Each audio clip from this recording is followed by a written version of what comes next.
Sometimes you have to swallow your pride. Trump International Hotel in Tower, New York. Chapter 11. You've all heard of beauty makeovers. Sometimes the results are amazing. I like to do the same with buildings. Sometimes it requires more innovation to improve a building in a big way than it is to build something new. The challenges can be more complex, which is why a lot of developers are quick to tear down existing structures and start over with a new site. I have a few good examples of buildings and businesses that were worth salvaging, and they have turned out to be resounding successes. The first thing to keep in mind is that you have to be resolved to not give up in the face of more problems than you might normally encounter. Trump International Hotel and Tower is located at 1 Central Park West, a fantastic location with unobstructed views of the park.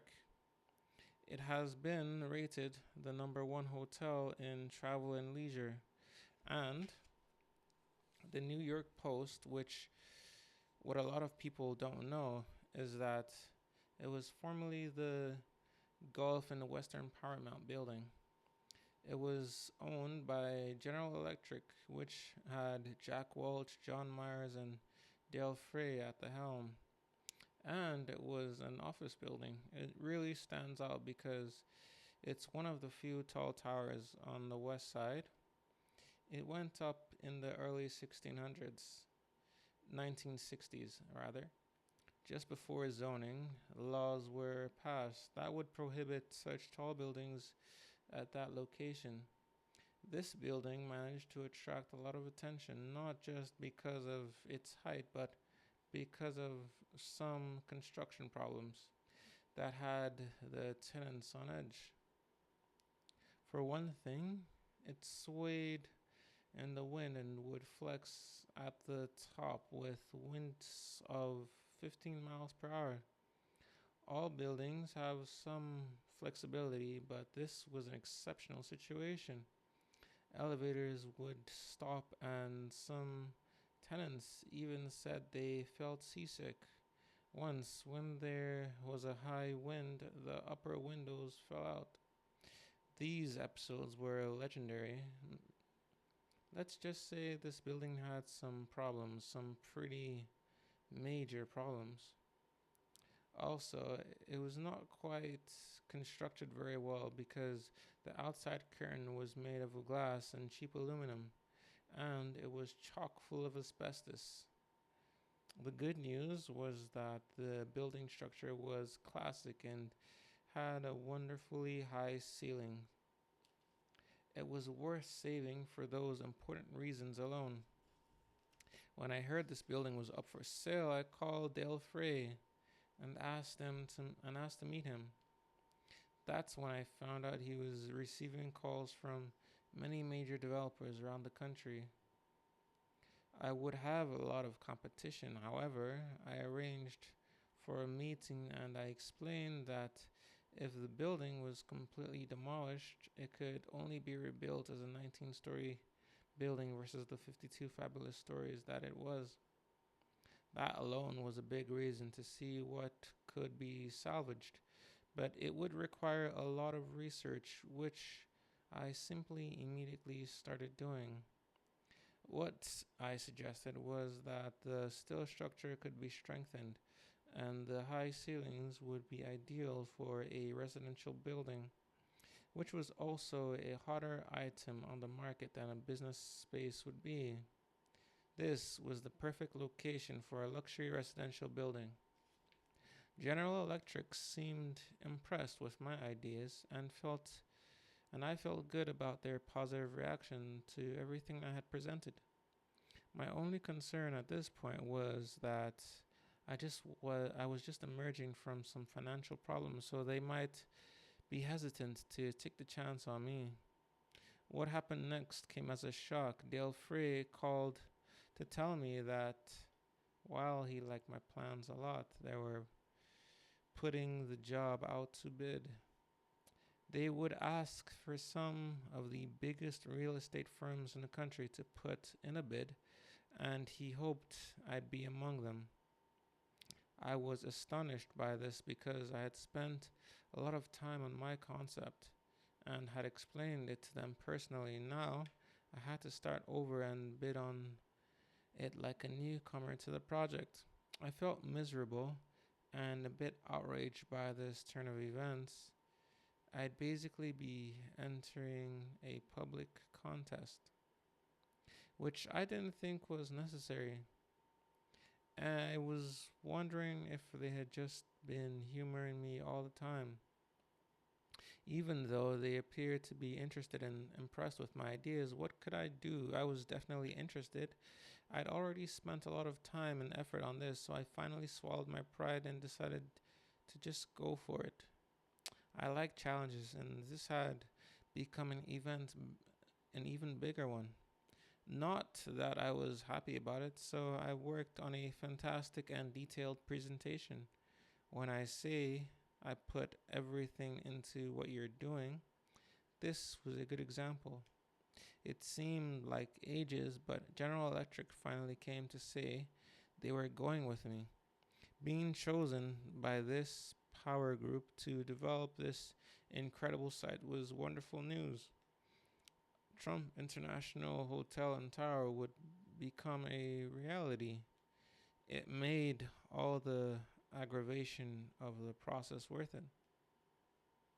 Dale Frey and John Mayers at GE made it possible. They're all great guys. In 1995, we began to demolish the former Gulf and Western Tower. Only the steel structure would remain. I had Philip Johnson at the architect lined up as the architect along with Kostas Konlidis and associates. So we were assured of a spectacular as well as elegant building. Philip Johnson has just had designed the State Theater in Lincoln Center, which is only a few blocks away. This was an important building, and I wanted the very best. That's exactly what all of us got. Trump International Hotel and Tower is now the number one hotel in New York City. It includes Jean George's restaurant, which is acknowledged as one of the greatest restaurants in the world. The condominiums in the building stay on the market for a very short time. There are waiting lists for everything concerned with the building. It's also the first time a hotel and condominium have been combined, which people now have hail as a innovation. It wasn't an innovation to me, just common sense. In fact, it's an idea that is copied around the world today with great success. So take time to think things through. Yes, original buildings had major problems. Yes, the approval process was confounding, but that was part of the challenge. It also provided me with a great opportunity. Sometimes you have to look a little harder to see the opportunities that, believe me, it is worth it. Courage isn't the absence of fear, it's conquering the fear. Chapter 12. Courage means never giving up. It's much easier to give up, and that's exactly what losers do. Losers.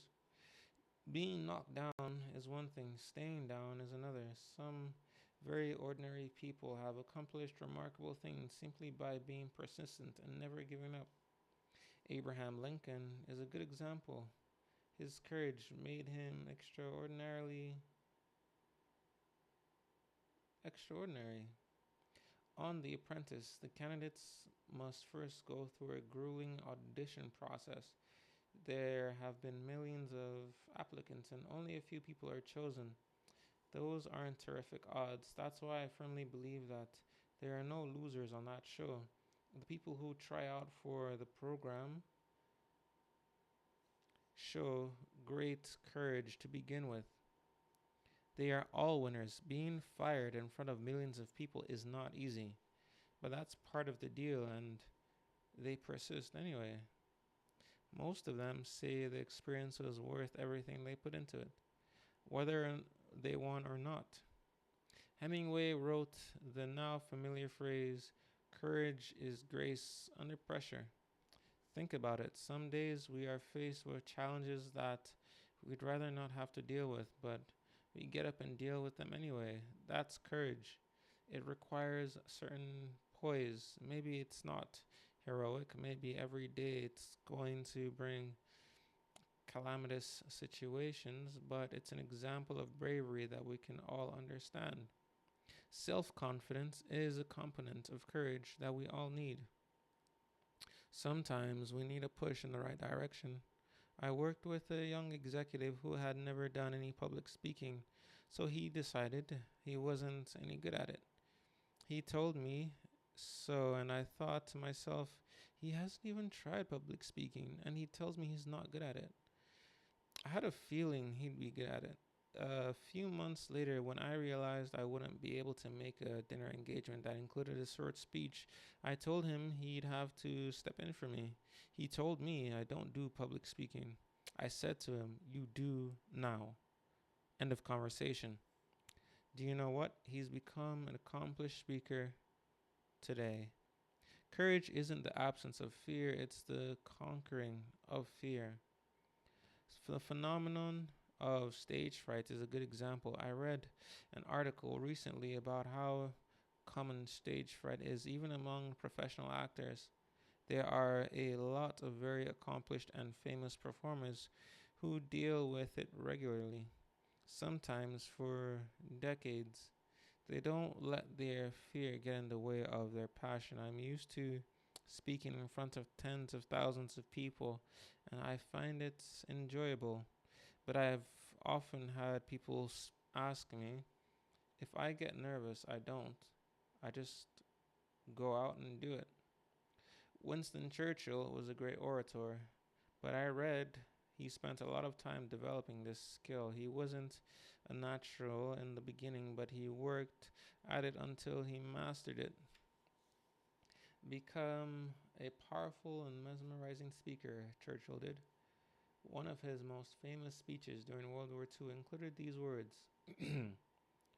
never, never, never, never, in nothing great or small, large or petty, never give in, except to convictions of honor and good sense. Never yield to force. Never, I say, yield to the apparently overwhelming might of the enemy. Churchill and his people were in danger of being bombed out and overrun by the German military, and when he said that, you might not be experiencing the Blitz, but you can still apply those words of courage in your daily life. There are days when I have so many problems come at me, and at once it just can seem like a blitz. I don't give in to them, and neither should you, ever. Another important thing about courage is that it will help you think and act in the right way. It will help you focus on the opportunities in front of you instead of on the problems. Problems are often opportunities coming at us in packaging that isn't what we expect or want. This happened to me more times than I can count. So when I say I welcome problems, there is a reason for it. Keep your mind flexible and open to creative solutions to your problems. Einstein once said, you can't solve a problem with the same thinking that created the problem. That's a good way to avoid brain cramps as well as find a solution. Well, back to courage. Remember that fear can be conquered. Know that you're capable of courage and that you are designed to succeed. That's half the battle. Then go full throttle and the odds will be on your side. Be passionate. It's the only way to move mountains. Chapter 13. When I decided to build my first golf course, I found a good piece of land near Mar-a-Lago Estate in Palm Beach and decided to go all out. I hired Jim Fazio, one of the all time great golf course designers. When he told me he'd have to move over 3 million cubic yards of dirt to make the relatively flat land into a spectacular course, I didn't blink an eye. I was excited about building my first golf course and ready to move mountains if necessary. I did, however, wonder what I'd gotten myself into once again shortly after hearing the 3 million number. He told me it would be necessary to bring in over 5,000 trees and about 1,000 royal palms and over 1,000 coconut trees. Then there would need to be about 2 million worth of little plants to make everything look well groomed. The water feature for one hole, number 17, would cost close to 3 million and take about 9 months to complete. This was going to be a 18-hole course. I almost started to worry. I knew Jim was giving me straight, well thought out numbers before his work. His integrity is legend. This is simply how much it costs to get an extraordinary piece of work done, I told myself. I realized that my original 14 million estimate might be way too low. Is this what happens when a developer who specializes in skyscrapers turns to golf course development? Was I making a huge mistake? Should I have stuck with the terrain that I knew more about already? Hmm. I've always told people to know what they were doing first, to do due diligence to the nth degree, to be cautiously optimistic. I suddenly found myself wondering why I didn't heed my own advice. I was facing a lot of new issues where I wasn't yet an expert. However, I was excited about the fact we were building something outstanding, and that kept me going. Jim Fazio often says that one of the great things about working with me is that I never asked him if I were spending too much money. Instead, I'd ask, "Do you need anything else?" He said that attitude helped his creative process. I'm glad he thought that because, in a big way, that's how it was. I have to admit that I had few moments of doubts, not big doubts, but doubts nevertheless. For example, it took a solid year to move 3 million cubic yards of dirt and to transport 5,000 trees. This wasn't fast going at all. It was still necessary. And it was painstaking work on Jem's part. Then, the Department of Environmental Resources told us that only 50 acres could be cleaned at a time, which required us to plan the course in 7 sections. This also involved labeling the trees and building a lake system. So I took a year before the golf course could even begin to be built. Fortunately, I'm patient when it comes to things I care a lot about. I was very excited to have a spectacular course, and that if I wanted, I realized that if this was what it was required to have that, then so be it. I had my, I'd made my decision, and I had decided to stick with it. I also knew I had a real pro working with me. Jim Fazio's reputation preceded him, and I could see for myself that he was totally reliable, as well as genuinely passionate about his work. Was I expecting the impossible? When you are faced with a situation like this, it's important to think about why you are doing whatever you are doing in the first place.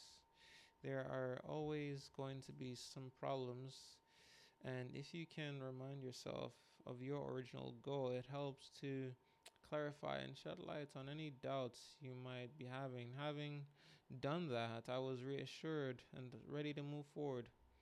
Then I heard about the oak trees, 1,000 of them. It took 5 months to move all of them.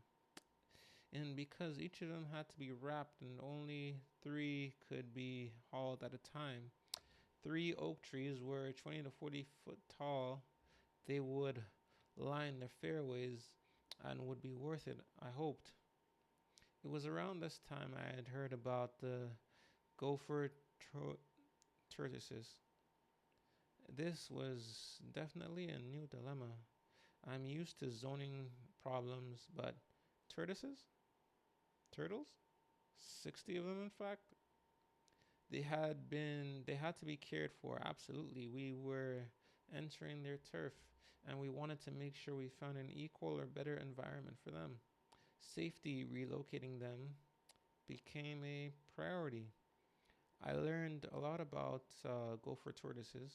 For example, they have been known to dig burrows as long as 40 feet by 10 feet deep. Just imagine what that could do to a golf course. So while I admired the tortoises for their industry, they had to be carefully relocated. After more than a year of meticulous preparation, the course was actually being built. Every hole was treated as if it was to be the accumulation of a great course. And the end result is that the course is an absolute masterpiece. No other description does it justice. That's what I wanted, and that's what I got. Every tree was worth the time and effort. And believe me, I know each and every tree. An additional 9 holes course was opened in 2006 to equal acclaim. It was been a resounding success on top of being an extraordinary achievement of design. The success and beauty of Trump International Golf Club set me up for building more golf courses, and all of them have been highly praised and very successful. Each course came with its own set of challenges, but after tackling my first course, I was ready for all of them. Moving mountains, moving tortoises, no problem. My point to you here is that if you are passionate about your endeavors, it will be reflected back to you in your end results. Be sure to get the right people to work with you. Jim Fazio is a passionate man about his work as I am, and this becomes apparent when you see the scope and quality of the finished course. Overcoming tremendous obstacles is all in a day's work if you love what you're doing. Remember that, Coach Trump says. Chapter 14.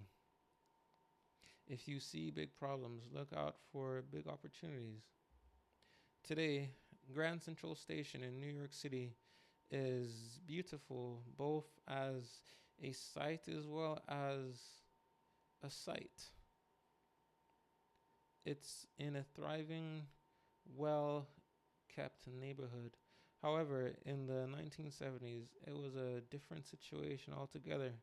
The area was in the midst of serious decay. It was crummy, run down, and a destination point for no one except those entering and leaving the city as quickly as they possibly could. Who could blame them? If this depressing area truly represented New York City, I'd want to leave too. I'm a New Yorker, but I love the city. I always have and always will. So this situation merited my attention. And the opportunity, as I saw it, was not just to turn a hotel into a shiny new one, but to bring up the neighborhood at the same time.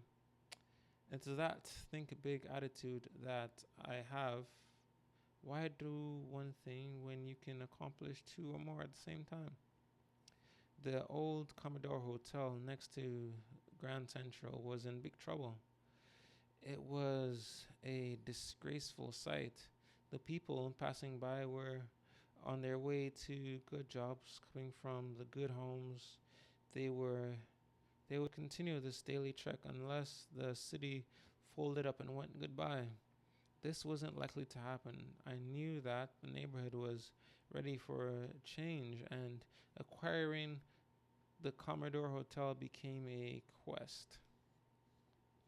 Even my father couldn't believe I was serious.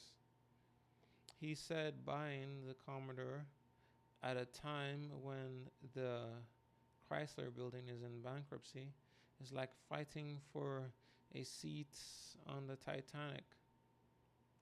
He knew it was a risk, and so did I. The flip side was that I knew it was a way to get the city to flourish the way it should. I'd be creating jobs and improving the neighborhood. For starters, I wanted it to be beautiful, and that gave me incentive to get through all the problems and negativity surrounding the project. That's a good thing to keep in mind. Use your mind to visualize how things might be as you do go along. About 9 months before I was seriously into negotiations for the hotel, the owner, Penn Central Railroad, spent about 2 million in renovations that had no impact whatsoever. The hotel needed far more work. $6 million was owed in back taxes. It was not a pleasant situation for the owners, and they were ready to get out. Before I could purchase the hotel for 10 million, I had to structure an extremely complex deal with other interested parties. I needed a tax abatement from the city of New York, commitments from a hotel company with experience in running hotels and financing. This was complicated stuff, and it took several years to negotiate everything. At one point, Penn Central wanted me to pay a non-refundable $250,000 for an exclusive option on the property. I had to stall on that. That was a lot of money for an obviously risky situation. In order to remain in the process but to have more time, I had my lawyers nitpick the contracts and show and slow everything down. Meanwhile, I looked for a designer who had what it took to make a spectacular building. One young architect named Der Scott that I contacted was immediately interested. He understood that I wanted to change the dingy hotel completely, to basically wrap it in something new and shiny and give it the whole area a new face.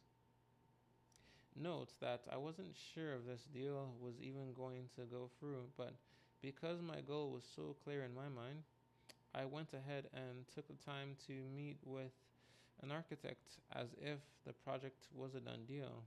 That's the positive thinking, but also pragmatic thinking, right?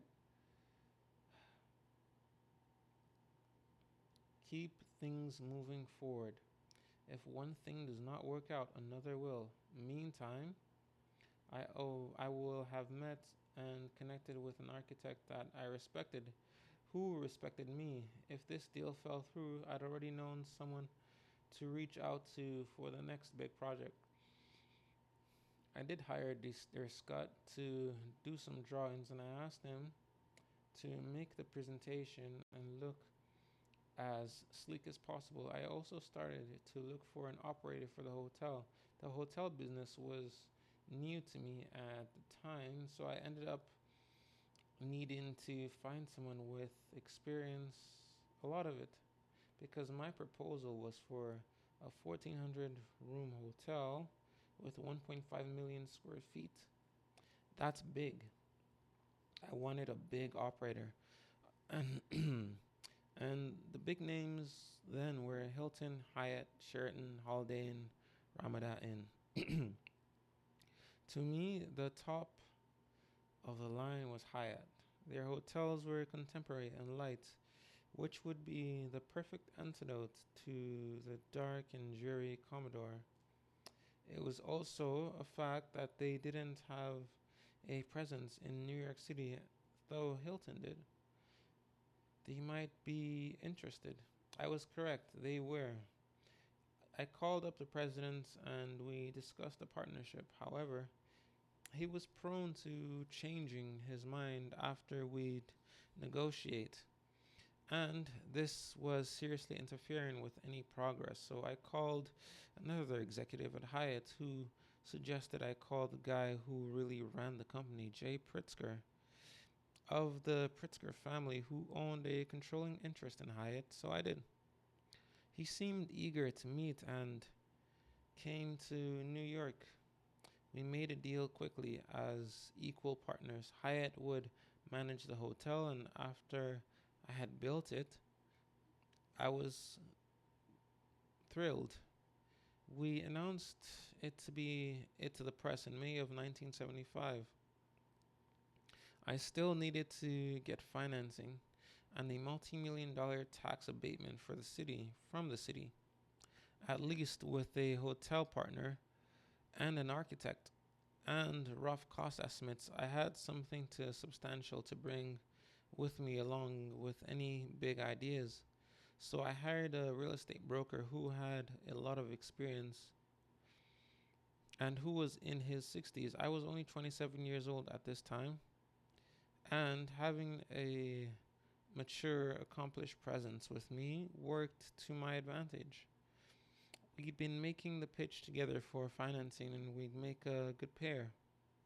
That's a good point to remember. Get the right people to work with you.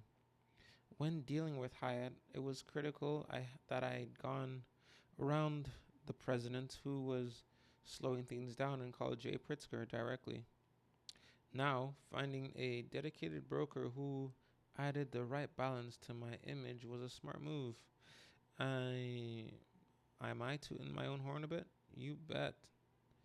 Getting financially Getting financing quickly became a catch 22 situation. Without financing, the city wasn't going to consider a tax abatement. And without a tax abatement, the banks weren't going to be too keen on financing.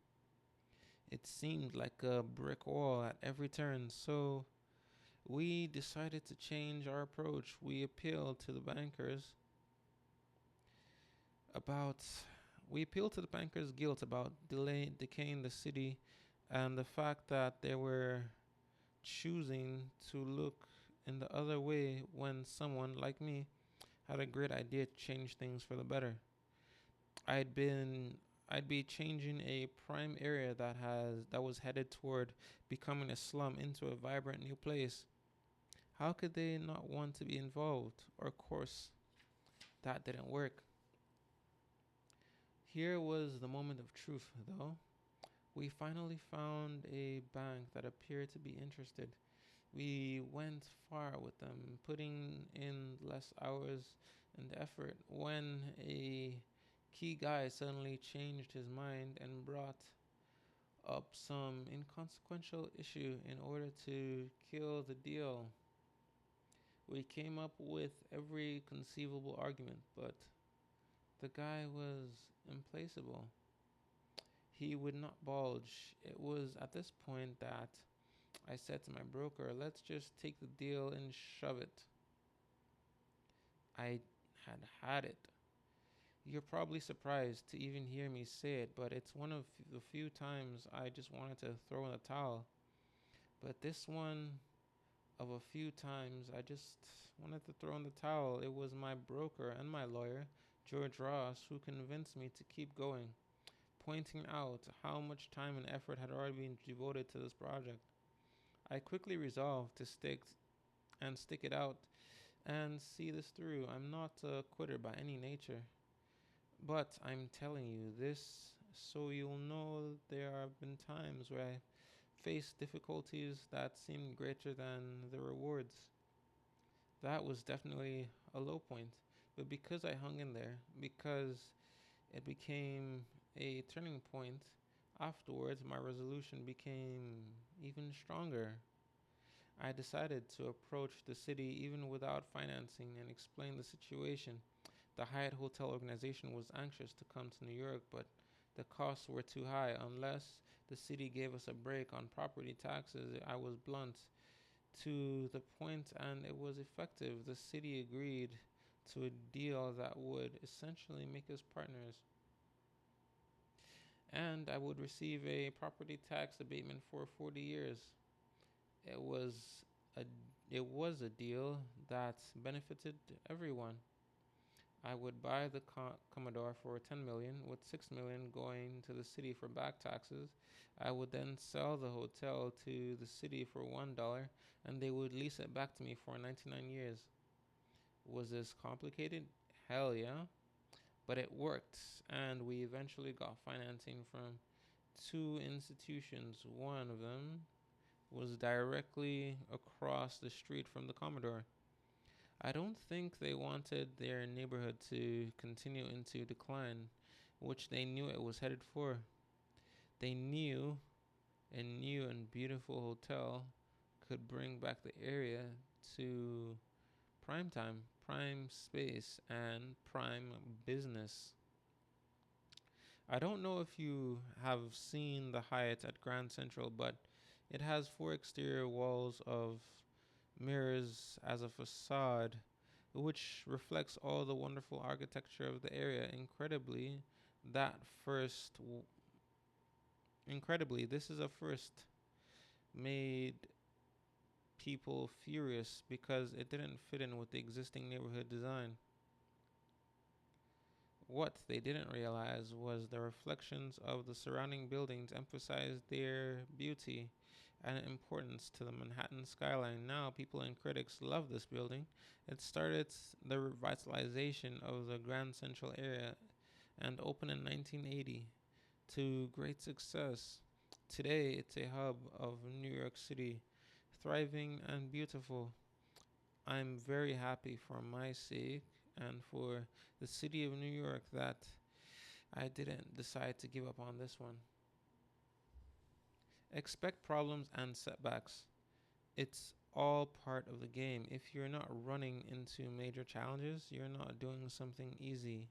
Sorry, if you're not running into major challenges, you're doing something easy, Coach Trump says, and probably not that valuable, and it's probably not going to make much money for you. Don't be afraid to pursue multiple options or multiple people at the same time. If one thing doesn't work out, you've got backup options. I promise you, not everything is going to work. In fact, you may have to try a lot of things just to get one thing to work. That's tenacity, and it's critical to success. Cultivate a sense of discovery. A letter from my kindergarten teacher, chapter 15. I receive a lot of mail every day, piles of it. Not too long ago, I received a letter from my kindergarten teacher. It was a big surprise for me to come across that in one of those piles of letters. She mentioned that what she remembered most clearly about me is that I never stopped asking questions. I was the most inquisitive student she had ever had. I wrote back to her, some things never change. I still ask lots of questions, but that my curiosity and sense of discovery had served me well for all these years. I also thanked her belatedly for her patience many years ago, listening to all my questions. I started thinking back to those early days. Every one of my questions was the beginning of a new discovery, and back then, that's how it is with me today. I hope it's the same with you. Maybe your own sense of discovery is one reason you're reading this book. Emerson's quote, "What lies behind us and what lies before us are tiny matters when compared to what lies within us is a good thought to keep in mind. It allows your mind to think big because there are big reservoirs of ideas inside all of us. It's a way to open the channels of creative thought, which leads to discovery and achievement. It's also a reminder that no matter how much you've accomplished already, there's still more waiting for you to get done. Maybe I'm a naturally curious person, but I think it's a good attitude to cultivate. I like hearing what other people have to say, and I learn a lot that way too. My interests are reflected in the diversity of businesses that I am involved in: real estate, the entertainment industry, golf course development, so on and so forth. Keeping yourself as diverse as possible can open you up to many more opportunities than you thought might imagine. Sometimes one thing can lead to another. You already know I'm not big on complacency, and I'm also not big on know-it-alls. The more you know, the more you realize how much you don't know. The more you know, the more you realize how much you don't know. Having this attitude is a great way to set yourself up for big success. To be any other way is to sell yourself short. How can you possibly discover anything if you already know everything? People who come into my office for the first time are often surprised by how many questions I ask. I remember when I had three bathroom sinks on a couch just outside my office for a few weeks. I had to decide which one I liked the best, so I asked every person who came in for their opinion and the reasons behind their choice. You'd be amazed at how much that opened full things. You'd be amazed about how much that opened up conversations and discussions, and I learned some very insightful things about these people and their tastes. Give yourself a chance. Cultivate a sense of discovery.